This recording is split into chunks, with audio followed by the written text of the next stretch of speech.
This lesson is about slope and how it relates to our quadrilaterals and parallelograms. So slope can either be positive, and that's when it's rising from left to right. It can be negative when it's falling from left to right. If it doesn't rise at all, it has a zero slope. That's a horizontal line, so that's zero slope. And if it's a vertical line, that's actually an undefined slope. So remember to find to get zero, it's zero over some other number, whereas undefined is going to be some number over zero because we're never allowed to divide by zero. If we're using a graph, we're going to use rise over run. So we're going to count how many boxes to get from one point to the next, how many did I go up or down, and then how many did I go left or right. So up is positive, down is negative, right is positive, left is negative. So for our first one, to get from A to B, I went up 4 units, that's positive 4, and then over to the right 1, 2, 3, 4, 5. So rise over run is 4/5. Whereas in number 2, to get from P to Q, I went first down 3 units, so that was -3, and then to the right +6. So rise over run is going to give me -3 over -6. And if I can reduce a fraction, I will. I'll never turn it into an improper to a mixed number. I'll always keep it improper. But this one reduced to -1/2. And notice this one went up from left to right, so it was a positive number. This one went down from left to right, so it was a negative number. If I'm given ordered pairs, I'm going to use what's called the slope formula. They use the letter M to represent slope, and it's going to be y sub 2 minus y sub 1 over x sub 2 minus x sub 1. So when they give me the 2 points, I'm going to label them a little smaller here. X sub 1 and y sub 1, x sub 2 and y sub 2. I could have flipped these around and it wouldn't have mattered as long as I'm calling the 2 points in the same one the same sub number. Right? And the first number is always x, the second number is always y. So I'm going to find the slope of AB, -1 minus 5, and 6 minus -2. Now, when you have minus and negative, it's really like plus. So this is going to be -6 over 6 plus 2 is 8. And this is reducible. Divide both by 2, we get -3/4. All right, for the second one here, slope of GH, so x sub 1, y sub 1, x sub 2, y sub 2. Slope of GH, we're going to have 7 minus -3 and -6 minus -11. Wow, a lot of minus. So here we have 7 plus 3 is 10, and -6 plus 11 is 5. So this I could either write as 2 over 1 or just 2. The over 1 is implied when I don't put it there. So the reason we're talking about slope is because slopes tell us whether lines can either be parallel or perpendicular. So parallel lines are equal slopes, whereas perpendicular lines, or parallel means they never intersect, right? That's what parallel meant. Coplanar lines that never intersect. Perpendicular lines are lines that can intersect, right, at a right angle. So lines with opposite sign reciprocal slopes are perpendicular. So 3/4, if we talk about negative reciprocals, 3/4, I want the opposite sign, so that was positive, it's now negative. And the reciprocal of 3/4 is 4/3.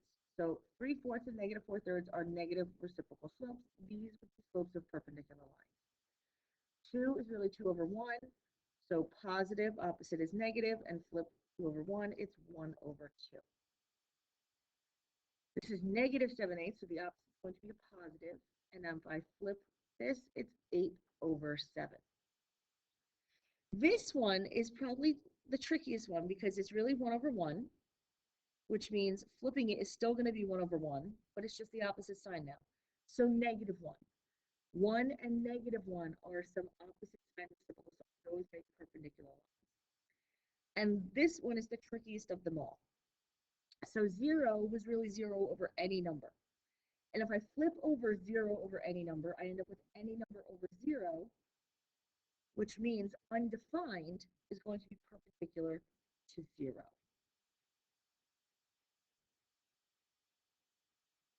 All right, we need to get more. Okay, so let's use the slope to determine if lines A, B, and C are parallel, perpendicular, or neither. So the first thing we would do is we would label our x sub 1, y sub 1, x sub 2, y sub 2 for points A and B.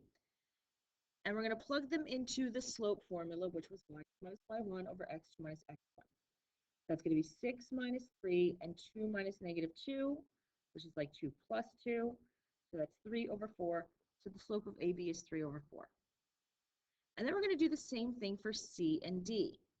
Right? We're going to label x sub 1, y sub 1, x sub 2, y sub 2, and plug that into the slope formula as well. So we have 3 minus 0 and 3 minus negative 1 is 3 over 4.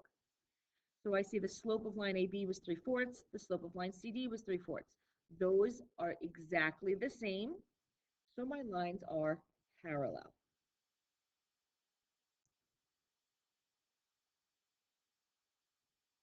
All right, we're going to do the same thing in the next one. We're going to prove if lines AB and CD are parallel, perpendicular, and either. So for A and B, x sub 1, y sub 1, x sub 2, y sub 2, 4 minus 2 over 5 minus 0 is 2/5. Doing the same thing for C and D, we get 3 minus 8 and 3 minus 1, so that's negative 5 over 2.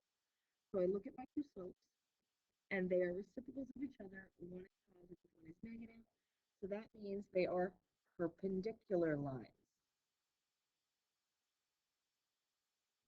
All right, it's going to become especially important to be able to identify perpendicular lines. All right, another one, we're using the slopes to determine if lines A, B, and C are parallel, perpendicular, or neither.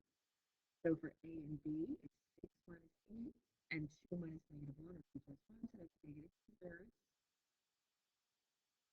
And for C and D, we have 3 minus 2, 3 minus negative 1, 1/4. So these slopes are not exactly the same, and they're also not negative reciprocals. So this is going to be neither. These are just two lines that will likely intersect, but do not intersect at a right angle. So you go ahead, try this one. Pause when you're ready to see the answer, hit play.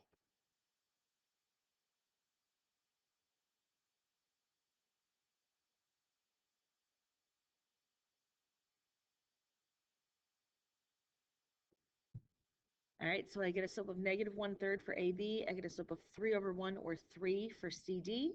So those are opposite sign reciprocals. The lines are perpendicular. All right, so now we'll actually look at what this means for parallelograms. So they're giving me three vertices of parallelogram WXYZ, and they're giving me WX and Z, so they did not tell me Y. So I want to find the coordinates of vertex Y. So I would graph the 3 points I'm given, and since it says WXYZ, I know W connects to X would connect to Mr. Y, so over here, Y would connect to Z, and then Z back to W. So I don't have to make this a big deal. All I need to know is that for the slope is this side opposite, it should match, because in a parallelogram, opposite sides are parallel. So if I counted my slope here as down 1 and over 1, 2, 3, 4, 5, then from X, I'm going to go down 1 over 1, 2, 3, 4, 5. And that's where point Y should be. And now my awful lines connecting them. So Y should have been at 2, 1.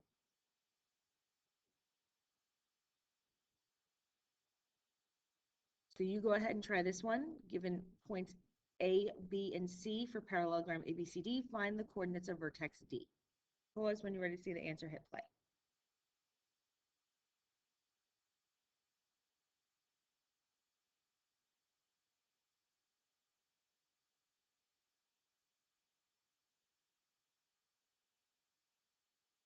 All right, so I had my points A, B, and C. I used this side here. I said down 1, 2, 3, back 2. So down 1, 2, 3, back 2. And that gave me point D was 0, 1. And that is our review of slope for chapter 7.